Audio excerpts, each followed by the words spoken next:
par respect pour le Coran, par exemple, dans une pièce où il y a le Coran qui est accroché, par exemple, c'est pas bien de se dénuder, par exemple. C'est pas bien. C'est un manque de respect envers le Coran.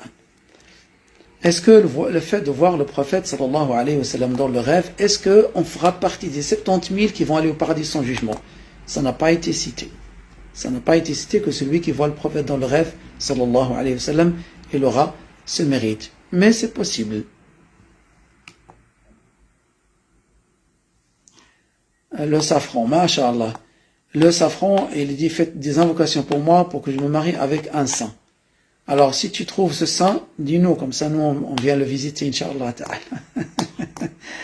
Et je demande à Allah ta'ala de te donner à se marier avec un saint. Dites Amin, tout le monde, pour safran, que Allah ta'ala lui donne le mariage avec un saint. C'est une très grande chose. Mais, beaucoup parmi les épouses de saints, par exemple, ou les époux de saintes, ne profitent pas assez. Ne profitent pas assez.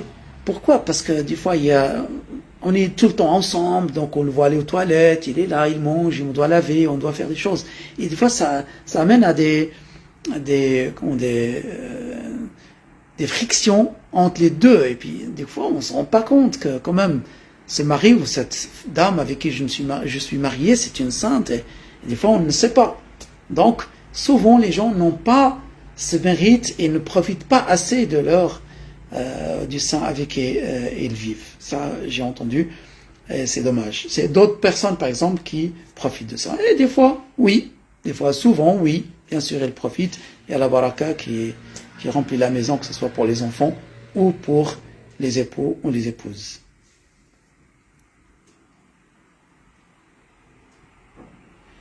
Est-ce que je peux aller faire une umrah sans mahram? Je suis divorcé, je suis âgé.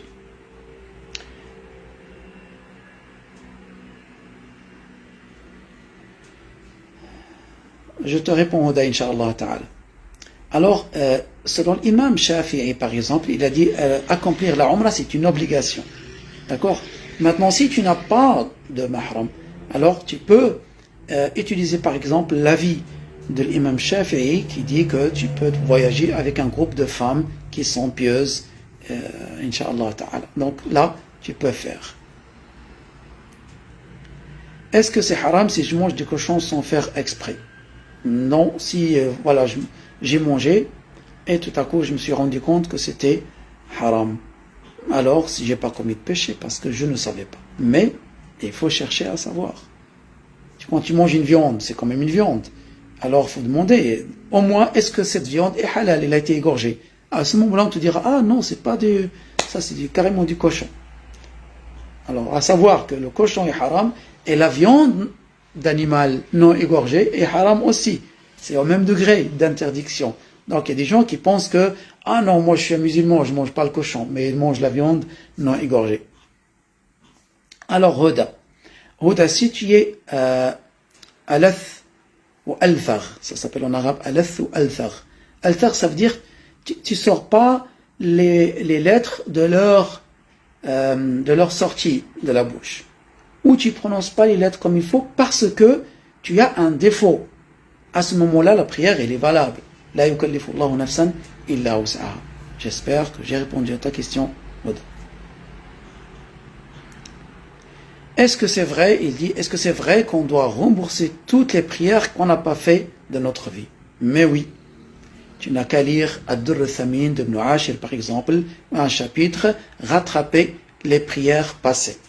Alors, parce que le prophète, sallallahu alayhi wa sallam, a dit, celui qui a dormi, qui n'a pas accompli une prière, alors qu'il la rattrape, il n'y a pas d'expiation, tu ne peux pas compenser ça par autre chose.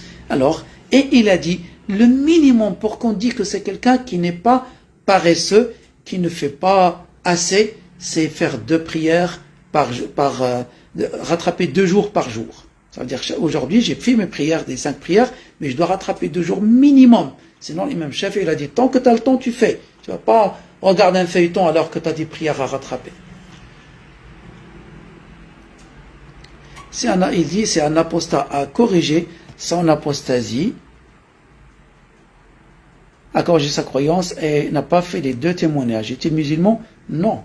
Si un apostat a corrigé sa croyance, mais il n'a pas dit Ashhadu an la ilaha illallah wa ashhadu anna Muhammadan Rasulullah pour revenir avec l'intention de revenir à l'islam, alors il n'est pas musulman. Il faut qu'il le dise les témoignages parce que c'est comme quelqu'un qui rentre dans l'islam. Comment je peux détruire des écrits faits par un raqi? Si c'est des écritures qui ont été faites, il y a de la mécréance, des choses graves, ainsi de suite, alors on met dans l'eau salée, par exemple, dans l'eau, pour dissoudre tout ça. Il faut dissoudre avec de l'eau.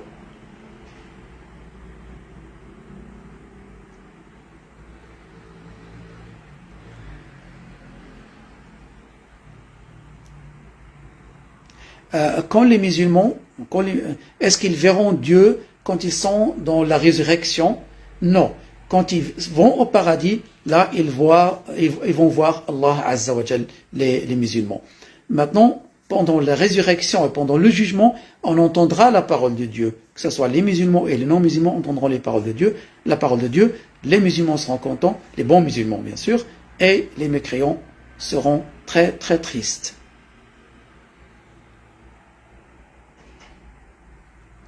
Alors, si les prières ne sont pas acceptées, est-ce qu'une personne va aller en enfer éternellement?